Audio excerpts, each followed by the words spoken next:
여러분, 대한민국에서 부동산은요, 그냥 단순한 자산이 아니었죠. 거의 종교에 가까웠습니다. 절대로 깨지지 않을 것 같던 그런 신념이었어요. 근데 그 믿음이 지금 뿌리부터 흔들리고 있습니다. 오늘 대한민국 부동산 붕괴, 이 거대한 심판이 어떻게 시작되고 있는지 그 속을 한번 제대로 파헤쳐 보겠습니다. 경제맥을 짚어드리는 경제 한 알자 라디오TV 지금 시작합니다. 맞아요. 부동산은 그냥 투자처 그 이상이었어요. 야, 지금 안 사면 진짜 평생 못 산다. 결국엔 집값은 오르게 돼 있어. 이런 말들 다들 들어보셨죠? 이 믿음 하나로 우리는 정말 모든 걸 걸고 아파트라는 성을 쌓아올린 거예요. 그게 우리 세대의 성공 공식이었고 또 매 노후를 지켜줄 유일한 보험처럼 보였으니까요. 그런데 말이죠. 2026년 4월, 지금 그 단단해 보였던 성벽에 엄청난 금이 가기 시작했습니다. 근데 이번 위기, 예전에 우리가 겪었던 외환 위기나 금융 위기랑은 차원이 달라요. 왜냐? 예전엔 돈이 없어서 집을 못 샀다면요. 지금은 아예 집을 사줄 사람 자체가 대한민국에서 그냥 사라지고 있기 때문입니다.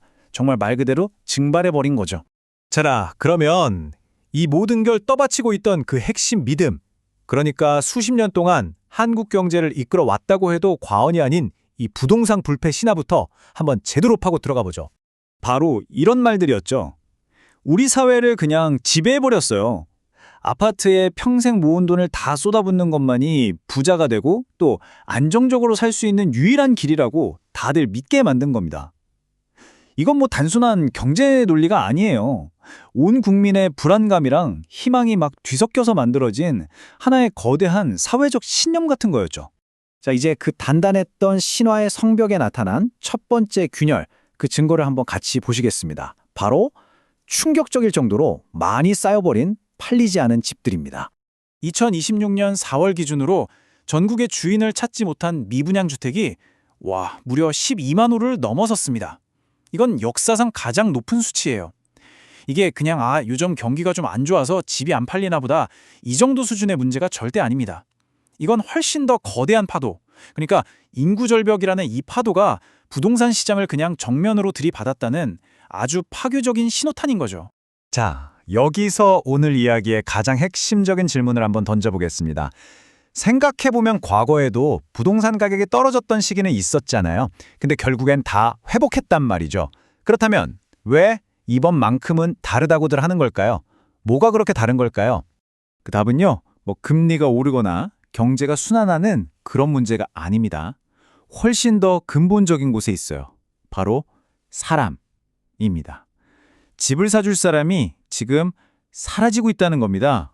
전문가들은 이걸 인구절벽이라고 부릅니다. 이름 그대로예요. 한 나라를 떠받쳐야 할 젊은 세대가 마치 절벽처럼 뚝 하고 끊어져 버리는 거죠. 그때 발생하는 모든 경제적인 재앙을 뜻하는 말입니다. 그리고 그 재앙의 첫 번째 희생양이 바로 부동산 시장에 되고 있는 거고요. 자, 이 그래프를 보시면 지금 상황이 얼마나 말이 안 되는지 한눈에 보이실 겁니다. 한쪽에서는요, 건설사들이 예전에 잘 나가던 때 생각만 하고 매년 수십만 채씩 새 아파트를 막 쏟아내고 있어요. 그런데 반대쪽을 한번 보세요. 집을 사줄 핵심 고객층, 바로 30대와 40대 인구는 매년 수십만 명씩 줄어들고 있습니다. 공급은 차고 넘치는데 정작 사줄 사람은 절벽 아래로 곤두박질 치고 있는 정말 기가 막힌 상황인 거죠. 여기서 진짜 중요한 포인트를 딱 짚고 넘어가야 합니다. 사람들이 집을 안 사는 게 아니에요. 살 사람 자체가 지금 사라지고 있다는 겁니다. 이건 소비 심리가 위축된 것과는 완전히 다른 차원의 얘기입니다. 소비자 자체가 존재하지 않는 구조적인 붕괴라는 거죠. 열심히 물건을 만들었는데 사줄 사람이 아예 없는 공장이 망하는 것과 똑같은 이치입니다. 자, 그럼 다음으로 넘어가서 이 인구학적인 현실이 우리 가게, 기업, 그리고 정부까지 모든 경제 주체를 얼마나 거대한 금융의 덫으로 몰아넣고 있는지 한번 살펴보겠습니다. 이거 보세요. 대한민국 가구 자산의 평균 70% 이상이 부동산 하나에 꽁꽁 묶여 있습니다. 이게 뭘 의미하겠어요? 집값이 떨어진다는 건 그냥 내 자산이 좀 줄어드네? 이 정도가 아니라 대한민국 대다수 가정의 재정적인 기반 자체가 통째로 무너져 내린다는 걸 의미합니다. 그리고 이 편은 그 비극을 정말 적나라하게 보여주죠. 한쪽에는 5060 세대가 있습니다. 이분들에게 아파트는 평생을 바쳐 마련한 유일한 노후 자금이에요. 이걸 팔아서 노후를 보내야 하는데 문제는 이걸 사줘야 할 젊은 세대예요. 너무 비싼 집값, 그리고 불투명한 미래 때문에 결혼도 출산도 다 포기해버렸습니다. 애초에 집을 사야 할 이유 자체를 못 찾고 있는 거죠. 파는 사람만 있고 사는 사람이 없는 시장. 비극이죠.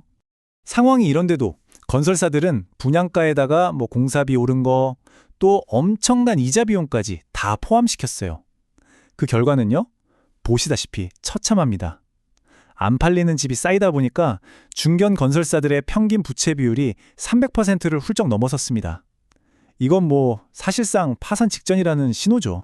아니, 그럼 정부가 나서서 구제해주면 되는 거 아니냐, 이렇게 물어보실 수도 있어요. 하지만 이 숫자를 한번 보시죠. 나라 빚이 이미 1200조 원을 넘어섰습니다. 세금은 매년 예상보다 덜 거치고요. 한마디로 국민들의 피 같은 세금으로 건설사들의 방만한 경영을 계속 막아줄 여력이 이제는 정말 바닥났다는 겁니다. 자, 정말 암울한 얘기의 연속인데요. 그렇다면 이 냉혹한 현실 앞에서 우리는 대체 어떻게 해야 할까요? 이제는 성장이 아니라 생존을 위한 전략으로 우리의 생각을 완전히 바꿔야 할 때가 왔습니다. 바로 이 세 가지 전략입니다. 첫째, 이제 새로운 현실을 똑바로 봐야 합니다. 집값은 영원히 오른다는 신화는 끝났다는 걸 인정해야 해요. 둘째, 내가 가진 부동산을 다시 평가해 봐야 합니다. 과연 내 집을 사줄 사람이 있을까? 이걸 아주 냉정하게 따져봐야 한다는 거죠. 그리고 마지막으로 현금 유동성을 최우선으로 확보해야 합니다. 아무도 사주지 않을지 모르는 자산에서 벗어나서 위기 상황에 바로 쓸 수 있는 현금을 손에 쥐고 있어야 한다는 뜻입니다. 이게 바로 오늘 우리가 마주해야 할 결론입니다. 성장의 시대는 끝났고 이제 생존의 시대가 시작됐습니다.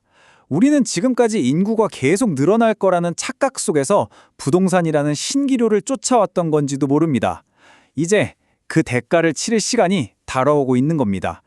자, 여러분은 어떻게 생각하십니까? 지금 이 상황이 그저 지나가는 일시적인 경기순환일까요? 아니면 정말로 되돌릴 수 없는 붕괴의 시작일까요? 여러분의 날카로운 통찰을 댓글로 남겨주세요. 함께 고민해봤으면 합니다. 세상을 보는 새로운 눈, 경제와 날짜 라디오 TV였습니다. 감사합니다.